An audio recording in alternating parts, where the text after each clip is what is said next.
Hormuz की खाड़ी। अच्छा, ये नाम सुनते ही मन में क्या आता है? शायद तनाव, जहाज और टकराव की खबरें। लेकिन असल कहानी इन सुर्खियों से कहीं ज्यादा गहरी और हैरान करने वाली है। तो आज हम उन हेडलाइंस के पार जाएंगे और इस जगह की असली हकीकत को समझने की कोशिश करेंगे। ये शब्द यहाँ के माहौल पर बिल्कुल सटीक बैठते हैं। जरा सोचिए, पानी का एक बेहद संकरा रास्ता और उसके दोनों तरफ दुनिया की सबसे ताकतवर नौसेनाएं हर पल एक दूसरे पर बंदूकें ताने खड़ी हैं। यहाँ से गुजरना सिर्फ एक समुद्री सफर नहीं है, ये हर पल एक इम्तिहान जैसा है। तो चलिए सबसे पहले समझते हैं कि हॉर्मुज़ एक ग्लोबल प्रेशर पॉइंट क्यों है। देखिए, ये सिर्फ पानी का एक गलियारा नहीं है।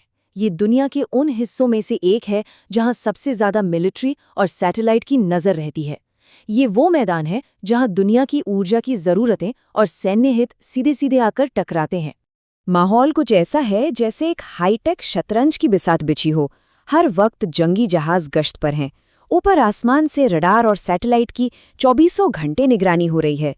और तो और छोटी छोटी तेज हमलावर नावें, किनारे पर लगी मिसाइलें और ड्रोन का खतरा, वो हमेशा हवा में तैरता रहता है। यहाँ एक छोटी सी गलतफहमी भी एक बहुत बड़े संकट में बदल सकती है।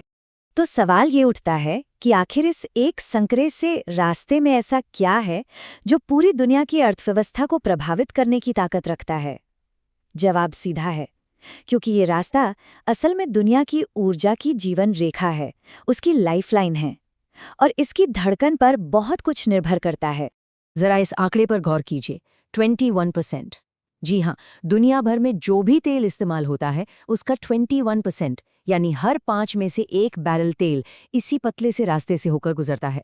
अब अंदाजा लगाइए कि यहाँ अगर जरा सी भी रुकावट आ जाए तो पूरी दुनिया पर इसका असर क्या होगा। और ये तेल जाता कहाँ है? इसका 70% से भी ज्यादा हिस्सा जाता है एशिया की तेजी से दौड़ती अर्थव्यवस्थाओं की तरफ। चीन, जापान, भारत जैसे देशों के लिए इस रास्ते का खुला रहना सिर्फ कोई व्यापार का मामला नहीं है, ये उनकी राष्ट्रीय सुरक्षा का सवाल है। और यहीं पर इस जगह का सबसे बड़ा विरोधाभास सामने आता है। सोचिए, खरबों डॉलर की ग्लोबल इकोनॉमी कुछ ही किलोमीटर चौड़े एक दरवाजे पर टिकी हुई है।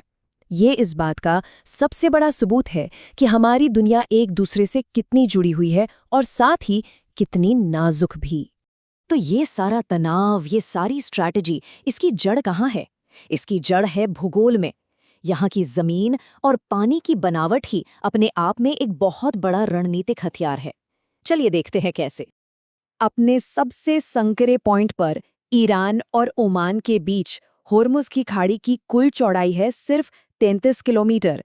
अब सुनने में तो शायद ये 33 किलोमीटर्स काफी ज्यादा लगे हैं ना, पर कहानी में एक ट्विस्ट है। और वो ट्विस्ट ये है कि इस 33 किलोमीटर में से दुनिया के सबसे बड़े तेल टैंकरों के आने जाने के लिए जो सुरक्षित रास्ता है वो हर तरफ सिर्फ 3 किलोमीटर चौड़ा है। मतलब एक ग्लोबल हाईवे जो एक गली जितना संकरा है। और बस इसी को कहते हैं एक चोक पॉइंट। इस पतली सी समुद्री गली के दोनों तरफ एक तरह का पावर प्ले 24 घंटे चलता रहता है। एक तरफ ईरान की तेज नावें और मिसाइलें हैं, तो दूसरी तरफ ओमान, अमेरिका और बाकी सहयोगी देश हैं जो व्यापारिक जहाज़ों को सुरक्षा देते हुए गश्त करते रहते हैं। ये एक लगातार शक्ति प्रदर्शन का अखाड़ा बना रहता है। और यही वजह है कि जानकार हॉर्मुज़ को सिर्फ एक रास्ता नहीं, बल्कि एक ट्रिगर पॉइंट मानते हैं।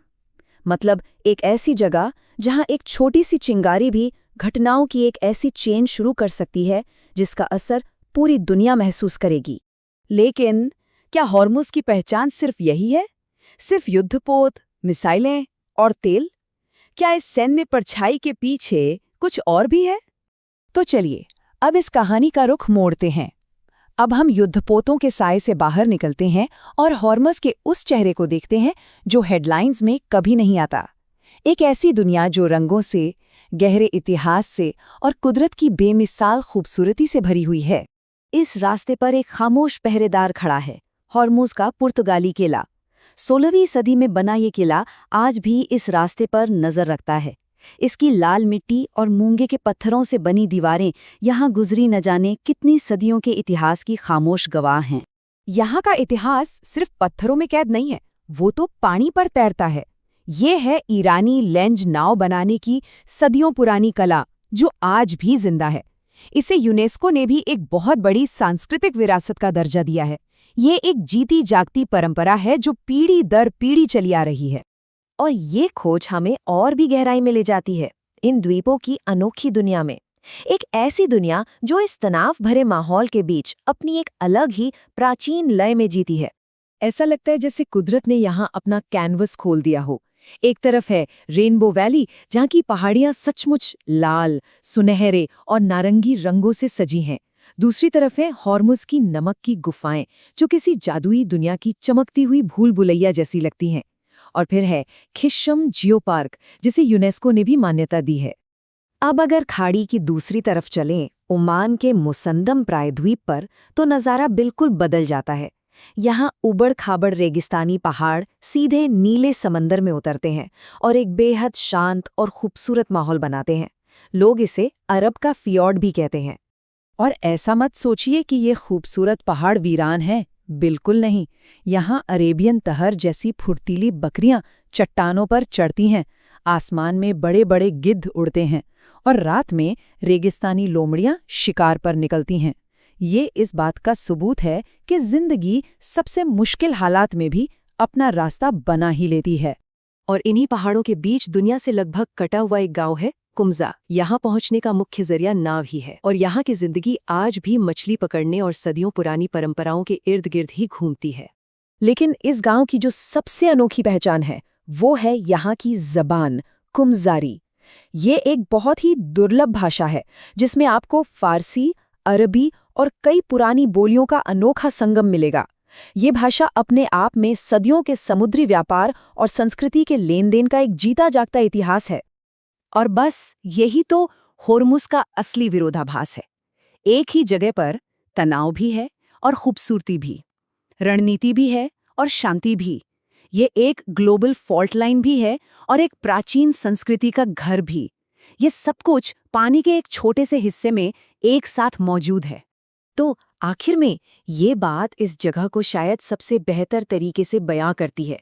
होर्मुज सिर्फ एक सैन्य तनाव का केंद्र नहीं है, इसमें एक अजीब सा खिंचाव भी है। ये एक ऐसी जगह है जो हमें याद दिलाती है कि दुनिया के सबसे तनावपूर्ण रास्तों पर भी प्रकृति और संस्कृति चुपचाप अपनी सबसे खूबसूरत कहानियां लिखती रहती हैं।